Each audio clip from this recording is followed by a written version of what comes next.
This is Cayley Spivey, and you're listening to my chapter of As the Story Grows.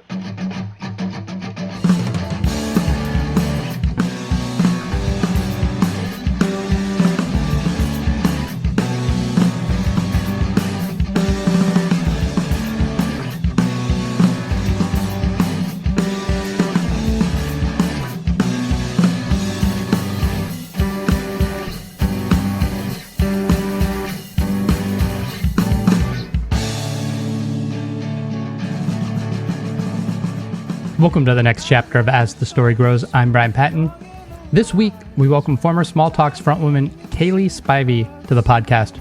Cayley just released her debut solo single, SFU. You can find the video on YouTube and the track on your favorite streaming platform. Cayley discusses trying to kickstart a music scene in Myrtle Beach, being ready to shed the band identity, and being a musician in the age of TikTok. I always love getting to chat with the younger new artist and sharing some fresh tunes that I love with people who listen to this podcast. So I hope you guys enjoyed this week's chat with Cayley Spivey. Hey, look, I'm supposed to play a record for you. I'm supposed to play a record for you.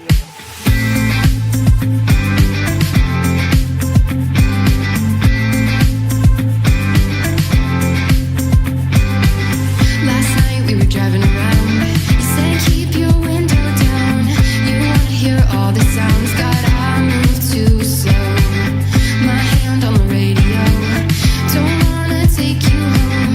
Everything feels new to me. I hope you don't see all that you do. Did something to me. Can't let you have this power over me. All that you do. Did something to me. Can't let you have. You swear I'm crazy, but you think I'm better for it. Always chase what I want. I was born in Myrtle Beach, South Carolina, and I've pretty much lived there all the way up into today. Up until today. But what led to the change? Sorry, I meant still to this day. Oh, still to this day. Oh, you still in Myrtle Beach. Gotcha. I thought you lived on the West Coast. That's talking to Brittany and her framing everything in Western West Coast time. Yeah, I really wish. I wish I lived on the West Coast, but no, that's the next step. The next step is hopefully moving to Los Angeles. But besides that, I've been in Myrtle Beach forever. Awesome. What was growing up like? Growing up was cool. In the area, there wasn't really like much of a music scene, so it was kind of like you had to forge your own music scene wherever you go. So I don't know. I ended up kind of like finding my own little like coffee shop thing and running with it. That's cool. What got you into music?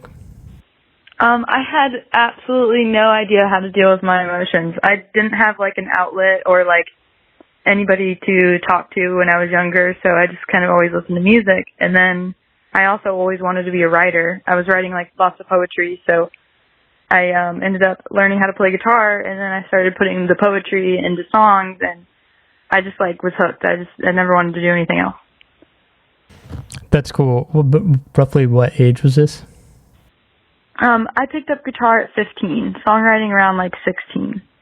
Okay. It's not that long ago, right? You're fairly young still, right? Yeah, I'm 22, so it's still pretty fresh, but I've done it for a little while. Yeah. And then from there, you just started finding a coffee house scene to play in? Yeah. So I started booking shows at this coffee shop called Fresh Brewed, and it's in Myrtle Beach, and like I kind of just wanted it to be like a safe place for like any like LGBTQ people or anybody who really like doesn't have any like creative, space in general, because South Carolina doesn't really harbor a lot of that. Like it's a very conservative state, and it's not like very, I don't know, it's not very like modern. Like a lot of things that like you have on the West Coast or even in the like Midwest, we still don't have in South Carolina. Oh man. So you were booking shows there and having other artists come in? It was kind of booking my own shows and booking the bands too for the shows. That's cool. Was your goal always to just perform on your own, or did you want to move into that sphere of playing with the band? My goal really actually originally was a band, and then the more that I got into the industry, the more I found that it was like hard to find people who are like willing to really commit long term the way that like I wanted to. That's cool. So did Small Talks just grow out of people coming alongside you to play your solo stuff? Yes, yeah, absolutely. So Small Talks is kind of like, it basically started with my best friends and I, but I was like writing all the songs and we were playing all these local gigs, and it was like really kind of just like a fun like thing, but we took it really seriously. And then like as like more opportunities like added onto our plate and stuff, and like the bigger they were, like I get like the pressure kind of added up, and I think that like it just doesn't like a lot of people don't want to like spend all their time doing that. Like some people would rather just kind of like, you know, like there's less sacrifice, I guess, that comes to like making it a career. Like you don't always get to kind of like, I don't know, like build a family life and like have a stable job because you're like on the road and all this stuff. So like it's like a tough decision to make. It's almost like, do you want to be on the road all the time, or like would you rather stay home? And like a lot of people pick staying home, which is fine. But like yeah, I didn't want to make that choice, so I ended up still doing music. But now it's weird because we're like in COVID and music is like online now. Yeah. Yeah, which is pretty funny. What was the evolution into Small Talks to forming and writing, recording?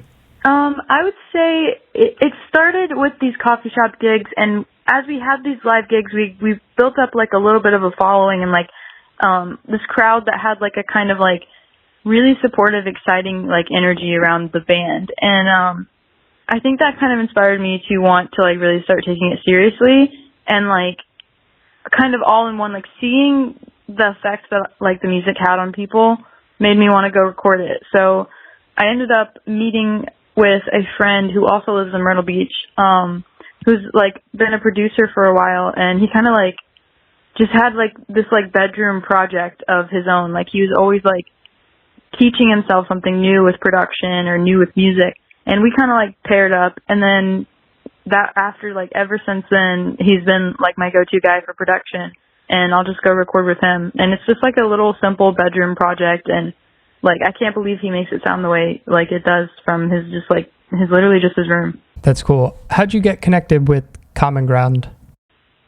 That's funny. So it seems like it all ties back to this coffee shop, but like one of the shows that we had at this coffee shop, we made a video for it and filmed like the crowd and stuff like that, and we posted it on Facebook as a music video for my first single, and somebody tagged Kat from Common Ground in that video, and she just really liked it, so she messaged the Facebook page, and we set up like a call and just talked for a little while, and we ended up pairing up. It ended up being a good match.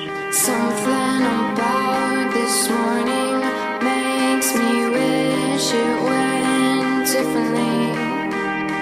Checking my pulse, I'm kinda dead. Whatever you say always goes to my head. I'll come back to haunt you.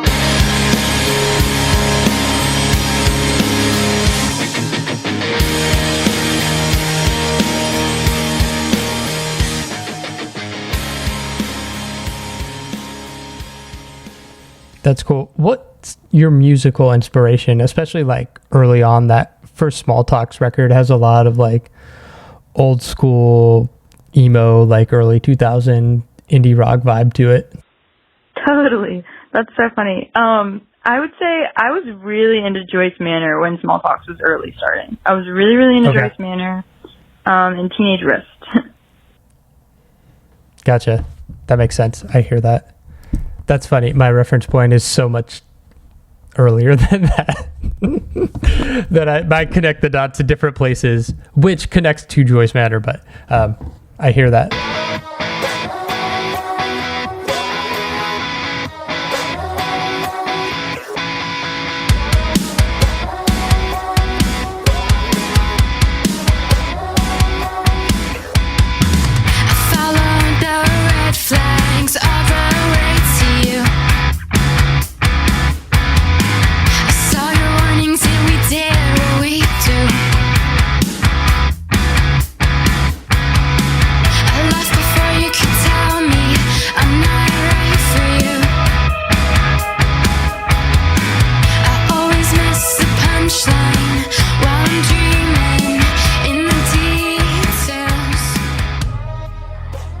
Until It Turns to Petals to A Conversation Between Us and even the new single, you've slowly been morphing more pop into your sound and more electronics into your sound. What is that evolution looked like, especially in that band setting with Small Talk? Honestly, like behind the scenes, it looks like it kind of just happened because I really like am fascinated by like piano and electronics in music. Like I don't know what kind of like turned, but like I just think there's something like really, really genius about like pop music that's like perfectly constructed out of like interesting sounds. Like it almost became like more challenging to do that. So I was like, wow, that's like really cool and exciting to start like viewing music almost as like a weird, exciting math problem versus like sitting down just with my emotions, like bedroom acoustic guitar thing, which is what I still do. But like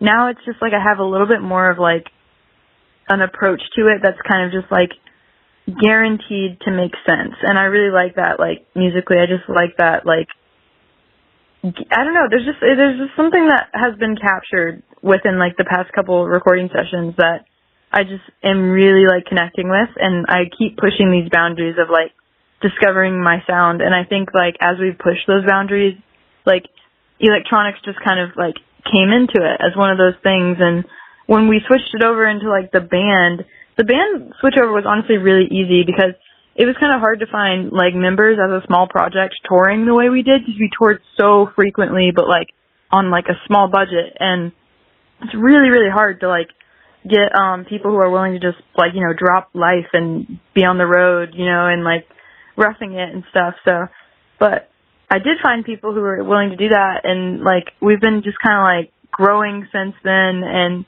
they love it. Like they love switching over. We just use a lot of like synth backtrack stuff for the piano things right now. We have guitar, bass, and drums, and then I also play guitar. My dream setup though is just like I want like a live piano player, somebody to really handle like the keyboard and everything like that, drums and guitar, and then I just kind of want to like switch from bass and guitar and have fun with it. That's cool. Is that something you taught yourself via computers or like hardware, getting into electronics and keyboards? It's a little bit of a mix of learning from Eli and then like kind of like self-studying in my room through like YouTube and like learning through friends and touring. It's like random pieces of information I've kind of like picked up just through like being thrown into situations like faster than expected. So I kind of have to like learn from people who like know better around me, and like everybody always has something to like teach in any conversation. So I don't know. It's just like I listen like really, really hard when people talk about stuff in the industry. And I guess I just kind of picked it all up because there isn't like, I guess, really a linear pattern of like studying music for me. That's cool. What led to releasing music under your own name and stepping out from Small Talks? Was it just the change in sound and wanting to do something different musically, or just easier to do it outside of the band context? Yes, kind of yes to both. So I started Small Talks, and I used that name because originally I wanted like the band dynamic, like I wanted like a long-term family and like, you know, like that kind of connection with my like musician friends, but like it ended up that I couldn't get people to kind of stick with it the way I could. So, and I was already doing all the songwriting, so I kind of like thought to myself like, this is basically a solo project, but I don't really have the guts to go under my own name yet because I don't think like, I was like insecure that like maybe I wouldn't be like enough, even though the whole time it was like all my songs, like my like ideas and stuff like popping up. I just couldn't like really, I didn't want to like own them yet. I wasn't like ready to. And then like finally, within the last year, I realized how many like setbacks I was dealing with because of the confusion. Because a lot of people did think like, oh, like Small Talks is a band, and that would like get us booked on like packages that weren't always like the best fit for us, or like maybe weren't like the best crowd and stuff like that. I mean, I want anybody to listen to the music, but like, and not everybody's gonna like it. And I really wanted to aim for a pop mainstream like end goal, and I didn't think that I was gonna get there if people kept like viewing me as like a rock band and a DIY band project, which is really the vibe that Small Talks had like since the beginning. And I think it would be really hard to shake that versus like coming out this year as like myself, like, you know, with my name. And it just opens up space for like, wow, this is like new, because it feels very new to me, and I wanted that to like cross over, I guess. Does it feel like starting over and having to rebrand and reforge a path, or have you found you've been able to build off the success, however large or small, that Small Talks has made?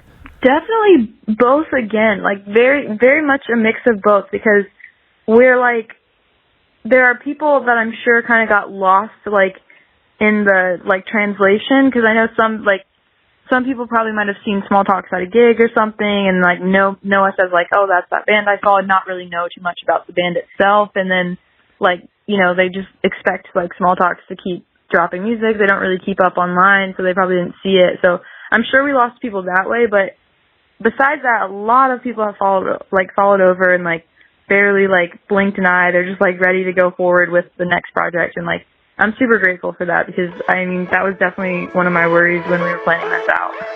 Making out with all my friends, saying it's my fault again. It's not gonna work this time, 'cause I'm alone and I'm alright. You're not wasting all my night, yeah. But it's true, I'm still a fool for you. No matter what you do, I keep coming back every time.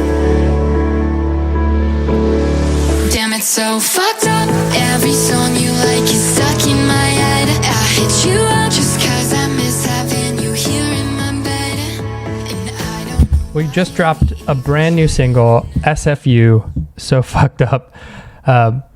It's got a really cool Owl City kind of newer Taylor Swift vibe to it. That's so sick. I love that you said Owl City. Eli loves Owl City. Like, my producer is so into that band. Or I guess he's a solo artist, isn't he? Yeah, I mean both and. Yes. Okay. Well, I love him. Eli loves him too, but or the band. But I don't know. I don't really like. I don't know. I never thought that, but like Eli was really into them when we were like recording this, so that makes sense. But yeah, when we were making this song, honestly, I was going through like a bunch of like personal stuff with like relationships for like the past couple of years. I kept getting into like relationships that really weren't good for me, and like I wasn't like learning my lesson, and I was like trying to like fix situations that weren't fixable, and I had to like learn a lot about like letting go and, you know, like being a full person. And I feel like SFU is kind of like just like me capturing how I was feeling like that day in the studio, which was just like everything was really weighing in on me, and it was like, why do I keep going back all the time? Like, why do I feel this way for somebody who's not good for me? Like, it's so fucked up. And that like frustration of this like messy situation and how I feel so attached to it. So I think that song just kind of like came out of that feeling, and then the energy of it being so like sort of happy and like sad at the same time is exactly what I was going for. It's just like this nice little escalation. It's such a fun like pop song with a great hook, but it's got that like the irreverence in the chorus where it's so catchy, but it's like you can't sing it like at the grocery store or something. Yes, it has to have that little fantastic edge to it. Yeah, which is fun. So you just put out the single. What's the future look like? It's kind of this weird landscape with COVID and the pandemic happening, and people can't tour, and the music landscape has shifted anyways with streaming music and Bandcamp and how people release. Is the goal to just put out singles this way, or is there an album in the works? So I'm thinking an EP before an album, but definitely more singles in the works already. And I'm kind of just hoping to get as many singles as I can before I need to package it. I really like the idea of putting each song out individually, because I feel like they each have a story, and they need to like, you know, they need their little like 15 minutes of fame or whatever. I don't know. I just like to give them their own little like spotlight. That's cool. One of the things that because I'm older, I don't understand. Your biggest following is on TikTok? So I have a love and hate relationship with social media in general. So if I was not like needing people to know that I'm making music, I probably would never be on social media. And if you looked at my social media, you would never believe that because I post so often. But like, it all comes from like a place of like literally just trying to like throw my personality on the internet and be like, hey, you guys, I can't tour, I can't do anything else, but I have music and I want the world to know I exist. So it's kind of just like me shouting into like the void, but it's worked like really well, more than like anything I have ever done, like as far as real life groundwork. Like I've toured with Warped Tour and I've toured with other bands, like opening for bands with really like, I would say like really like amazing fans. Like they like really love the bands, which always like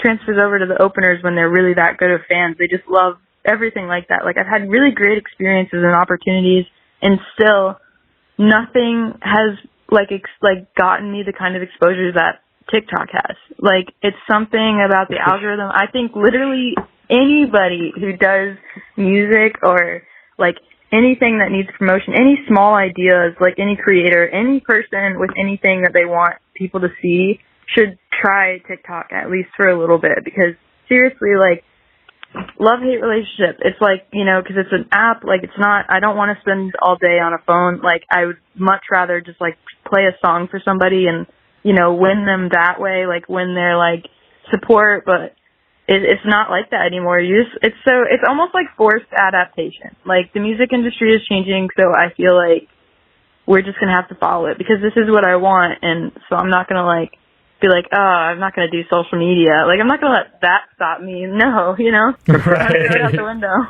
Yeah. Is that a frustrating thing? Because TikTok's like relatively new. Like just having to constantly keep up with where people are and change that format to gain followers and try to get the word out there.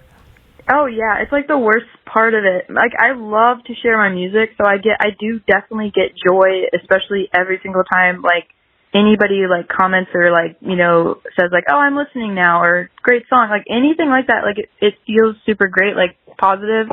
But yeah, the action of like constantly like making these videos, it's just like constantly putting yourself out there, and like the internet is also like not the nicest place in the world. So like, I'm always scared, I'm always scared I'm going to like put myself out there and people are just going to be like tearing me down. Cause this is like never usually an explanation for like internet hate. It's usually like random, like really random stuff. It's like, oh, like this person is annoying and what they're doing is like dancing or something, like not doing anything like annoying, but people hate it, So I don't know, like I fear that like, I have that fear, and I would really rather just stay out of it, but like, I really want people to know I exist, and I'm hoping one day, the goal is that like I gather enough of a like sturdy, like connected, like fan base that I don't have to like feel so pressured to like keep up with that. I want to be able to just kind of do it every once in a while, but right now it's like really pushing things,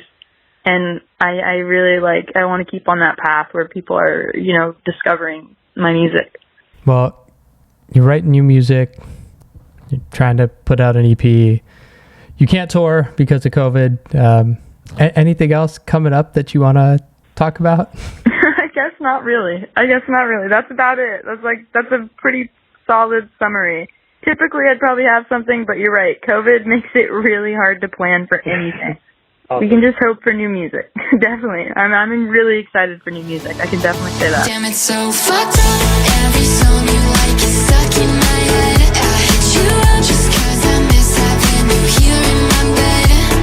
And I don't know why we even try to deny it's true. Damn, it's so fucked up.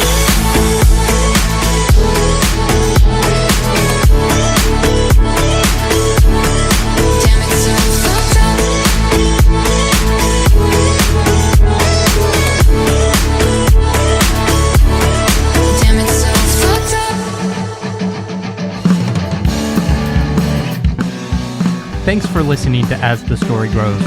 Our theme song was written and composed by the legendary Bob Nana. If you like what you hear, subscribe on iTunes and give the show a rating and review. If you'd like to support the show financially, click on the Patreon link at asthestorygrows.com.